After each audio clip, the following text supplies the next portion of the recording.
Welcome to Wealth Hustle 247 podcast, your trusted guide to financial literacy, business innovation, and entrepreneurial success.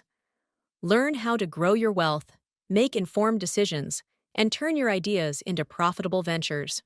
Welcome to Unlocking Financial and Business Mastery, the 7 timeless principles for outstanding success. In this podcast, we dive deep into the foundational principles that empower individuals and businesses to thrive. Get ready to uncover actionable strategies to achieve lasting financial and entrepreneurial excellence. Hey everyone, ready to unlock some serious financial and business mastery? Oh yeah, I'm excited for this one. Me too. We're diving deep today into this document called Unlocking Financial and Business Mastery, the 7 timeless principles for outstanding success. 7 timeless principles. I know, right? And it's not just some boring theory. It's got actionable strategies and real-world examples. Like who? People like Warren Buffett and Elon Musk. I see. Using people everyone knows to illustrate the ideas. Exactly. And what's really cool is how it bridges that gap between these big ideas and what you can actually do differently starting right now. Sounds pretty practical. It really is like a blueprint, Hmm. but with real-world success stories built in. Nice. Okay, so by the end of this deep dive, we're aiming to give you a solid grasp of these 7 principles Okay. and how to apply them to your own goals. Yeah, let's jump right in. Okay, principle number 1. The art of budgeting and financial discipline. Budgeting, people think it's so restrictive, but I always think that's the wrong way to look at it. It is, for sure. It's all about perspective. Okay. So think of it this way. A budget isn't about limiting yourself. It's about directing your resources towards what really matters. I like that. It's about making conscious choices instead of letting your money just slip away. So it's less about, I can't afford this, and more about, where do I want my money to go? Yes, precisely. I like it. And this document highlights pay yourself first as a key strategy. Oh, yeah, I've heard that. It's not just like a cute saying.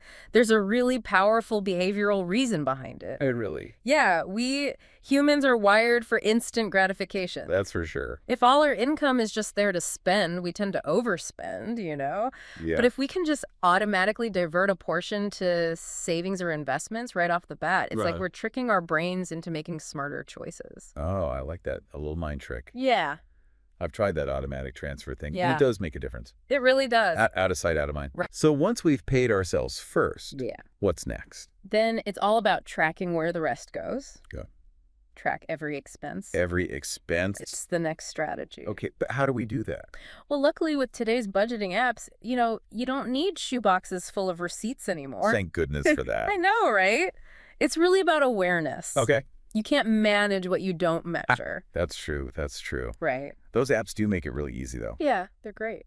But speaking of easy, isn't there temptation to, upgrade your lifestyle as you earn more? Oh, yeah, for sure. How does this document address that? Well, it emphasizes living below your means, Okay. which can be really tough, especially when you see others spending lavishly. Yeah, it's hard to resist sometimes. It really is, but that's where the discipline comes in and the long-term thinking. Right. The document uses Warren Buffett as a prime example. I was going to say. This is one of the wealthiest guys on the planet, yet he still lives in the same house he bought decades ago Wow, I did not know that. and famously enjoys a McDonald's breakfast. No way, really? Maybe that's his secret. Maybe it is. So, okay, we've got a solid budget. We're being mindful of our spending. Yeah, Now it's time to put that money to work, right? exactly. Okay. Principle number 2 is all about making your money grow. Invest in high-yield assets and diversify your portfolio. Oh, yeah. Don't put all your eggs in one basket. Exactly. But how do you know which baskets to choose? Well, think of it like building a team of investments, each with its strengths and roles. Okay, like a well-balanced portfolio. Right. The document breaks down a few key approaches. First, you've got tangible assets, Tangible. things you can physically touch, like real estate or gold. Okay. Let's say inflation hits hard, prices skyrocket, but you know what? What? That rental property you own, Yeah. its value probably went up too. Oh, so it offsets the rising costs. Exactly. It's like a real-world hedge against those economic ups and downs. Interesting. So tangible assets, check. What else? Exploring financial markets is next. Okay. I know stocks, bonds, and mutual funds can seem intimidating, but it's more accessible than you might think. I hope so. It's not about becoming a day trader overnight. Right. It's about understanding the basics. Oh, okay. Imagine you're building that investment team right. Yeah. Bonds are your steady players, providing consistent returns, lower risk. Okay. Then you've got your high growth potential stars, How are those? stocks, especially those in innovative companies, Oh, okay. but they come with more volatility. So diversification is like having a well-rounded team, Exactly. not just relying on one star player. Right. And then the final point in this principle is to reinvest earnings. Okay. This is where the magic of compound interest comes in. It's like a snowball effect. Yeah, I've heard of that, but how does it work? Okay, let's say you invest a small amount regularly. Okay. Over time, those earnings generate more earnings, More earnings. which generate even more earnings. Wow. It can be incredibly powerful in the long run. Okay, so it's like free money almost. Kind of I'm starting to get the picture. good. But these principles, they're not all about solo efforts, right? No, not at all. Like this document talks a lot about connections. Yeah, principle number 3 is build and leverage a strong network. Okay. It's about recognizing that your network is your net worth. That's a good one. Right. Yeah. The people you surround yourself with, they can open doors, offer support, and provide invaluable insights. I've always been a big believer in community, Me too. but sometimes networking just feels forced. Yeah. You know, like it's all about what you can get from people. Oh, I hear you. How does this document approach that? Well, it emphasizes adding value to your network, Okay. not just extracting value from it. Right.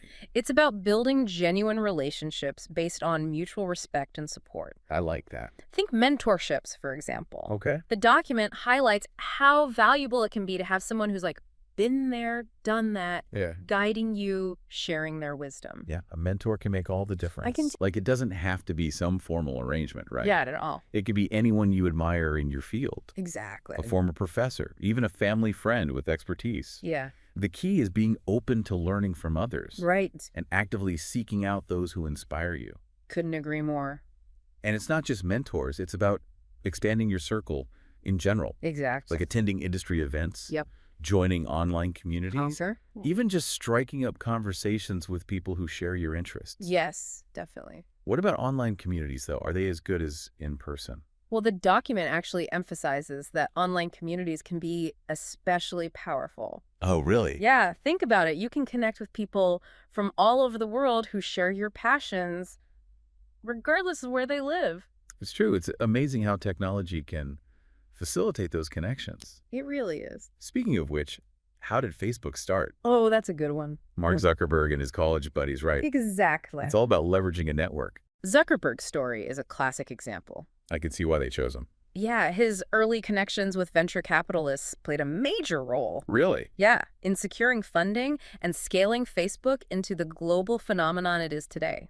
Wow. It's a reminder that success often involves a blend of hard work, innovation, and the ability to cultivate strong relationships. Hard work, innovation, and connections. All three. Okay, we've got our budget, we're making smart investments, and we're building a powerful network. Awesome. What's next? Principle number 4 is all about investing in the most valuable asset you have, yourself. Okay. Maintain a growth mindset and invest in yourself. So this is where things get really interesting. It does. It's not just about external factors, but about our internal world as well. Exactly. It's about embracing the belief that you're capable of continuous learning and improvement. Okay. It's about seeing challenges not as setbacks, but as opportunities to grow. So it's less about I'm not good at this Yeah. and more about how can I get better? Precisely.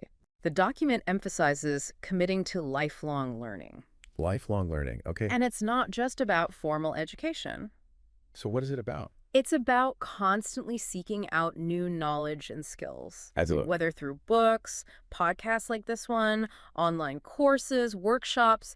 The possibilities are endless. Okay, so many options. Right. Yeah, it's about being a student of life, always curious, always growing. Exactly. What kind of practical steps can people take in that direction? Well, the document talks about embracing technology.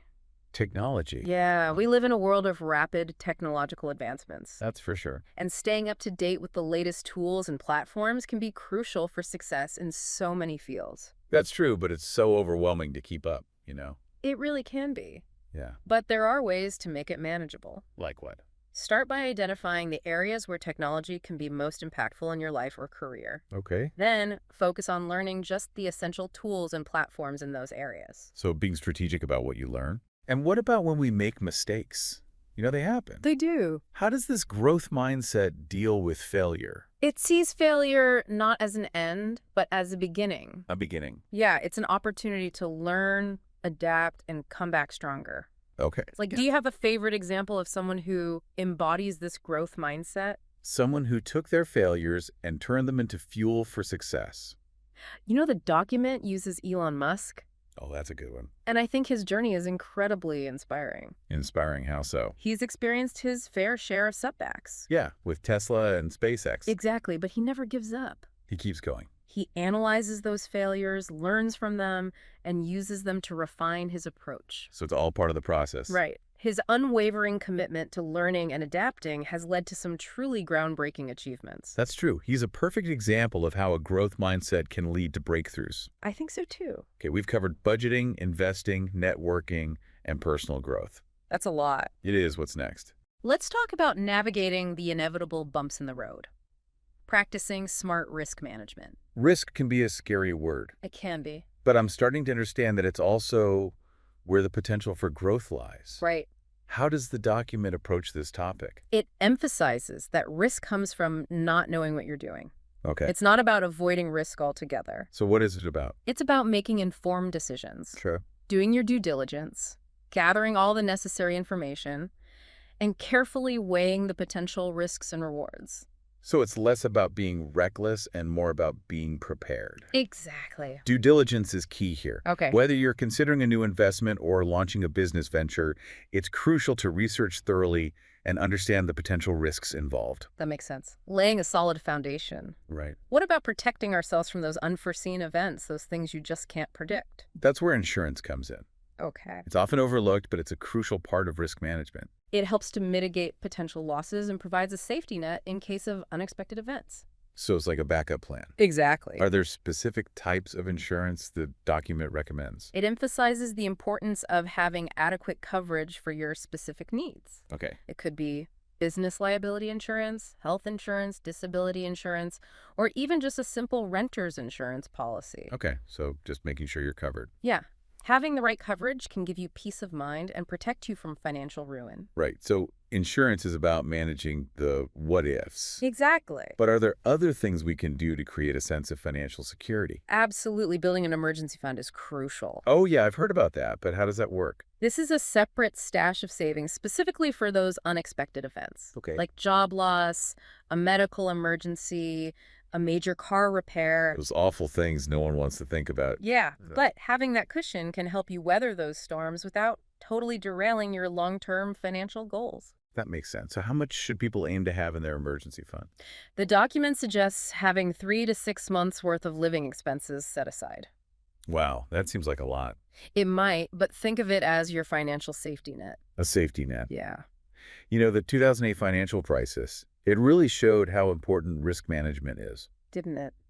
It was a stark reminder that unforeseen events can have a devastating impact. Yeah. It was the companies and individuals with strong risk management plans who were best positioned to navigate the crisis and emerge stronger on the other side.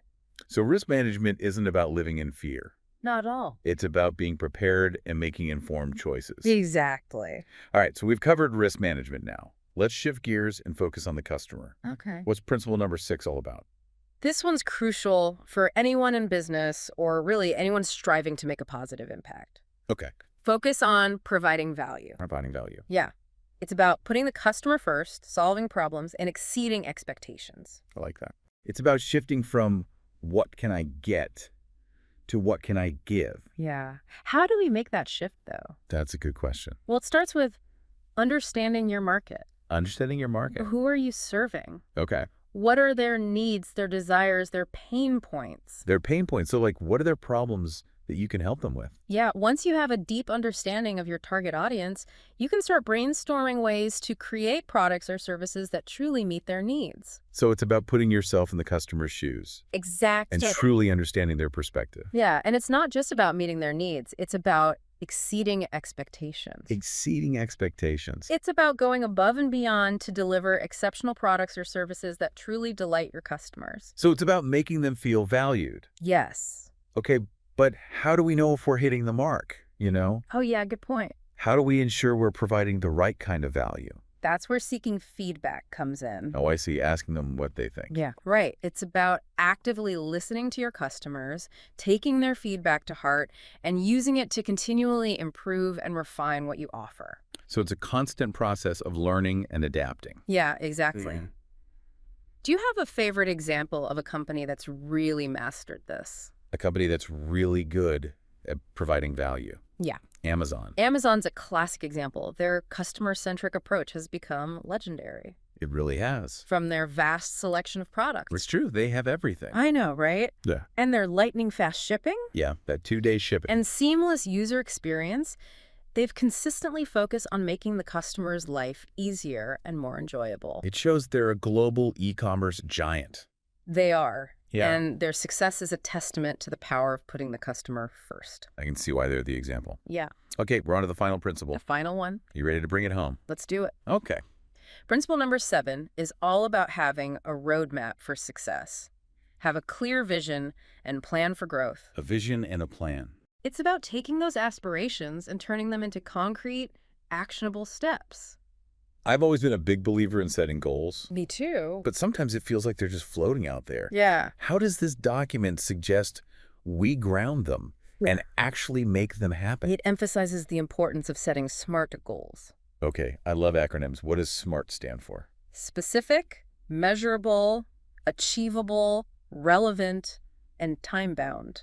I like it. That makes it so much easier to remember. Right. Yeah. But even with the best plans, things don't always go as expected, right? That's true. How do we account for that? Well, the document stresses the importance of adapting to change. Okay. The world's constantly evolving, and our plans need to be flexible enough to evolve with it. So being adaptable is important. Yeah, being able to pivot and adjust course when necessary is essential for long-term success. That makes sense. It's not about rigidly sticking to the plan, Right. but about being able to adjust course when needed. Exactly. But all this planning and adapting can feel overwhelming. Oh, it can? How do we avoid getting bogged down in the details? That's where delegation and automation come in. Delegation and automation. As you scale your business or pursue your goals, it becomes increasingly important to delegate tasks that can be handled by others Okay. and to automate processes whenever possible. So working smarter, not harder. Exactly. You know, when I think about visionary leadership and strategic planning, Apple's transformation under Steve Jobs always comes to mind. Oh, that's a good one. Yeah. It's a truly remarkable example of how a clear vision, coupled with strategic execution, can transform a company and even an entire industry. Wow. Jobs had this uncanny ability to anticipate the needs and desires of consumers and translate that vision into groundbreaking products that revolutionize the way we live and work. That's true. Right. He really changed the world. Yeah, he did. It's a powerful reminder that leadership matters and that having a clear vision for the future can inspire incredible achievements. Absolutely. Okay, we've covered a lot of ground, but this is really just the beginning, right? Yeah. Right. These 7 principles are a foundation, a framework for success. So what now? The real work starts now when you take these principles and apply them to your own unique life and goals. So much of it seems to come back to that internal shift, that mindset of continuous learning and growth. I couldn't agree more, but it doesn't have to be overwhelming. Okay, good. Start small. Small. Pick one principle that resonates with you and take a concrete action step this week. And then build on that momentum. Exactly. Small steps, consistently applied, can lead to remarkable results. I like that small steps lead to big results. They do. Now we've talked about cultivating the right mindset. But let's get even more practical. Okay. What about building a supportive community? What did the document say about that? Oh, that's a good one. It's often overlooked. But yeah, surrounding yourself with like-minded individuals can be really empowering. It can. Think of it like this. You're building a team, but not just for your business or finances. Oh, I see. It's a team for your life. Okay, I like that. It's about having people who understand your goals, your challenges. Right, and who can offer encouragement and accountability. Yeah, exactly. It's about creating a sense of shared purpose and collective growth. And it's not just about receiving support. Yeah. It's also about contributing, sharing your own knowledge and experiences, and helping others to succeed. So it's a two-way street. Exactly. You lift others up, and they lift you up in return. I like that. So where can people find these supportive communities? They're everywhere. Everywhere. Yeah, look for local groups, online forums, professional organizations, even social media groups dedicated to topics you're passionate about. Oh, that's a great point. It's about finding your tribe, Your tribe. those people who get you and inspire you to be your best self. I like that. And don't be afraid to step outside your comfort zone. Oh, yeah, for sure. Try something new. You never know where you might find your next great connection. Couldn't agree more.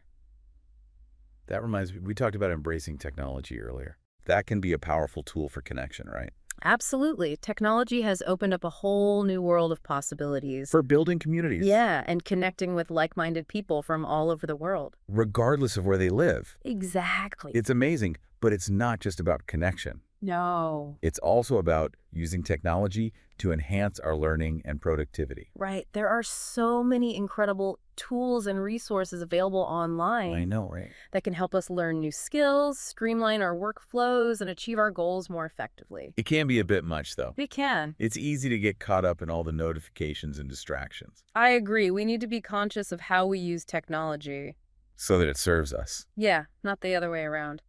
What are some tips for using technology in a way that supports our goals and well-being? One strategy is to set boundaries. Okay, boundaries. Designate specific times for checking email and social media, and stick to those limits. So protect your time and energy. Exactly. Be proactive, not reactive. I like that. Another tip. Be selective about the information you consume. Be selective. Okay. Unfollow accounts that drain your energy or trigger negative emotions. So that's a good one. Focus on curating a digital space that inspires and uplifts you. It's like creating a positive and supportive digital environment. Yeah, exactly. Any other tips? Yeah. What else? Don't be afraid to experiment and explore. Explore. There are so many incredible tools and resources available online. It's true. From educational platforms to productivity apps, there's something for everyone. The key is to find what works for you Exactly. and integrate it into your life in a way that feels supportive and empowering. Couldn't agree more. Okay, we've covered a lot of ground in this deep dive. The 7 principles for financial and business mastery. We have. We've explored the importance of mindset and community, and we've discussed the power of technology. It's been quite a journey. It has, but I feel like there's one more piece of the puzzle. Oh, what's that? We've talked a lot about financial success and business mastery. But I think it's important to remember that true wealth goes beyond just money. Oh, I completely agree. True wealth encompasses all aspects of our lives. Our relationships, our health, our passions, our contributions to the world. Couldn't have said it better myself. And it's about living a life that feels meaningful and fulfilling. Meaningful and A fulfilling. life that aligns with our values and brings us joy. I think it's so important to keep that perspective in mind. As we navigate the world of finance and business, Yes, finding that balance. striving for financial security and success while also nurturing our well-being, Yeah. living in alignment with our values. And sometimes that means making choices that prioritize our health, our relationships, or our passions over purely financial gain. That's true. It's about recognizing that money is a tool, a means to an end, but it's not the end itself. That's such an important reminder. It is. Okay, so we've covered so much. I know it's a lot to take in. From budgeting to mindset to community. And even technology. It's all connected though, isn't it? It really is. It's like all these different threads coming together. Exactly. The internal and the external, all playing a part. You know what I thought was really cool? What's that? How they connected the principles back to real-world success stories. Oh, yeah, I like Uh-huh. that too. Like it makes it more real. Exactly. So it's not just theory. Right. Like, give me an example. Okay, we'll take Warren Buffett. Good one. We've talked about him a lot. He's like the poster child for these principles. Uh-huh. Right, he is. But seriously, his approach to investing, it just perfectly exemplifies so many of the things we've talked about. Like what? Well, he's all about financial discipline. Right. Living simply. Exactly, living well below his means, and he's a long-term thinker. It is. He's in it for the long game. Focusing on value investing, Well- letting compound interest do its thing. And he's always learning too, right? Oh, yeah. Always reading, absorbing information like a sponge. It's inspiring. It is. And even Elon Musk, you know, with his like super innovative companies, Tesla and SpaceX, yeah. he embodies that growth mindset. Pushing boundaries. Exactly. Taking risks, learning from setbacks.